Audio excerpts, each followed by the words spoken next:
ब्रह्मचर्य एक अनमोल रतन श्री पी.आर. मेहरा जी द्वारा। पी.आर. मेहरा जी जो हैं, उनको मैं मेहरा अंकल बुलाता हूँ।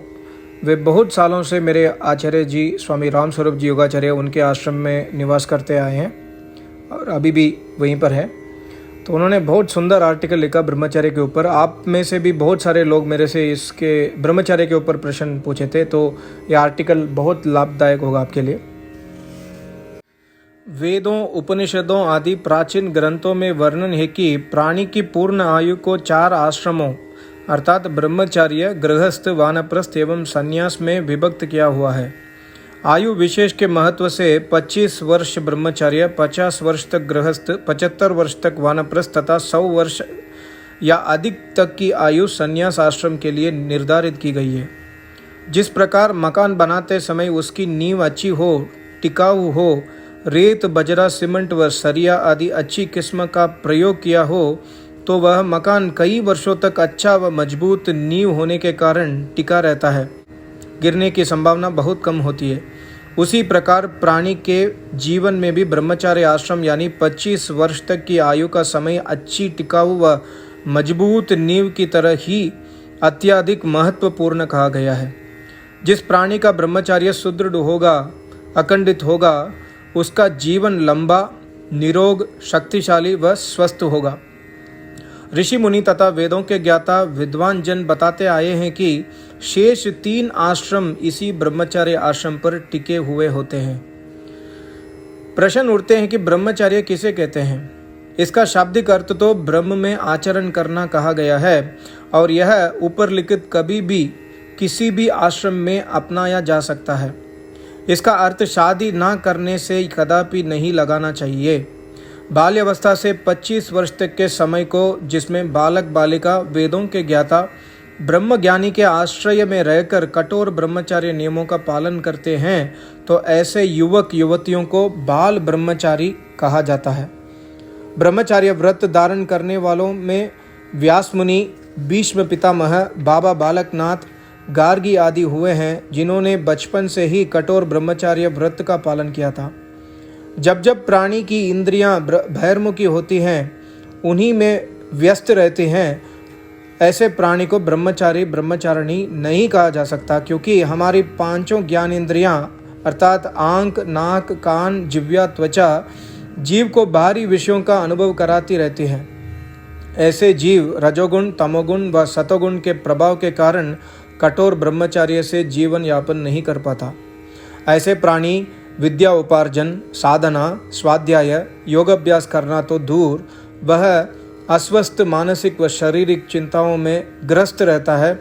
उसका नैतिक पतन होना निश्चित है।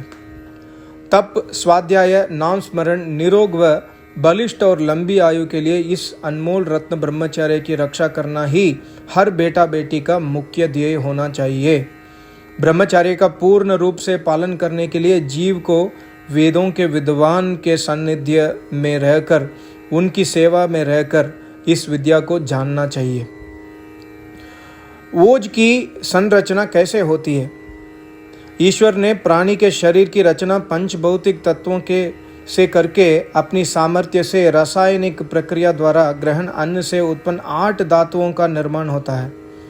इन धातुओं के मिश्रण से ही ओज बनता है, जो युवक युवतियों के मुखमंडल पर प्रतिबिंबित होता है। इसके कारण चेहरा कांतिमय दिखता है। ओज के घनत्व से उस ब्रह्मचारी ब्रह्मचारिणी के चारों ओर तेज प्रकाश युक्त लालिमा पुंज बना हुआ दिखता है। वेदों के ज्ञाता विद्वान ऋषि मुनि पुरातन समय से कहते चले आए हैं कि प्राणी जैसा खाए अन्न वैसा होवे मन। सात्विक शाकाहारी वेदोक्त अन्न ही प्राणी के शरीर को शक्तिशाली व पुष्ट बनाने में सक्षम है, अन्य प्रकार के अभक्षय भोजन नहीं। प्रश्न उठता है कि ओज जिन धातुओं से बनता है, अन्न से क्या प्रयोजन हो सकता है। जब प्राणी सात्विक शुद्ध अन्न ग्रहण करता है, शरीर की आंतरिक रासायनिक प्रक्रिया द्वारा यह अन्न पचने के बाद इससे रस उत्पन्न होता है। प्राणवायु व जल के सम्मिश्रण से रस शरीर के भिन्न भिन्न अंगों तक प्राकृतिक क्रिया द्वारा चला जाता है। अन्न से प्राप्त रस जीव के शरीर की रक्तवाहिनी नस नाड़ियों में तेजी से बहता हुआ पूर्ण शरीर के सूक्ष्म से सूक्ष्म तंतुओं में विचरण करता हुआ जल और वायु के कारण सर्वत्र पहुंचाता है, जिसे रक्त अर्थात खून बनता है। वेदों के विद्वान इसलिए अधिक से अधिक जल का सेवन करने पर बल देते हैं और शुद्ध वायु के लिए प्राणायाम करने की शिक्षा देते आए हैं। शुद्ध जल व वायु के कारण इस रस से उत्पन्न रक्त तेज गति से शरीर में ऊपर से नीचे की ओर भागता है, तभी शरीर के हर हिस्से में रक्त का संचार होने लगता है।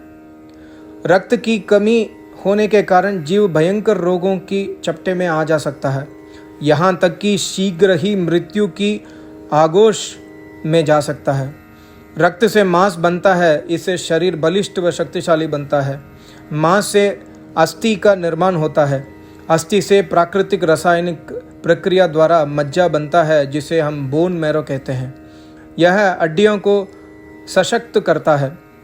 मज्जा से जो अनमोल धातु बनती है उसे वीर्य या रज कहा जाता है। यही ब्रह्मचार्य आश्रम का अनमोल रत्न है। प्राणी इसी के द्वारा शक्तिशाली एवं तीव्र बुद्धि वाला बनता है। स्मरण शक्ति इसी धातुओं के द्वारा निरंतर बढ़ती है। ओज ऊपर कही 7 निर्मित धातुओं के परिपक्व होने के कारण ओज का सृजन होता है। जिस भी नर नारी का वीर्य या रज अखंडित होता है अर्थात नाश नहीं होता, उसके मुख मंडल पर लालिमा का आभास होता है, चेहरा प्रकाश युक्त लगता है। उन अखंडित रज व वीर्य वाले युवती युवक के शरीर से अद्भुत निराली सी बीनी बीनी सी सुगंध आती है और नर नारी इस ओज के कारण उस ब्रह्मचार्य युक्त जीव की ओर अनायास ही खींचे चले जाते हैं। यही कारण है कि युवा अवस्था में ओज के कारण एक दूसरे के प्रति आकर्षण होता है। अन्न से शक्तिशाली शुक्राणुओं की उत्पत्ति से ही शरीर में चेतना, स्मरण शक्ति व ताकत व सृजन होता है। जब कभी भी किसी भी अवस्था में किसी पुरुष या स्त्री का इस शक्ति का धीरे धीरे नाश होने लगता है तो उसे ब्रह्मचर्यहीन प्राणी कहते हैं। अन्न से ब्रह्मचार्य शक्ति की उत्पत्ति तक की अवस्था को वेदों में रत्न देयाय कहा गया है। यही अनमोल रत्न रूपी मणि ही ब्रह्मचार्य की नींव कही गई है। ब्रह्मचार्य का पालन सभी आश्रमों में रखना अनिवार्य है, तभी वह जीव ईश्वर भक्ति कर सकता है।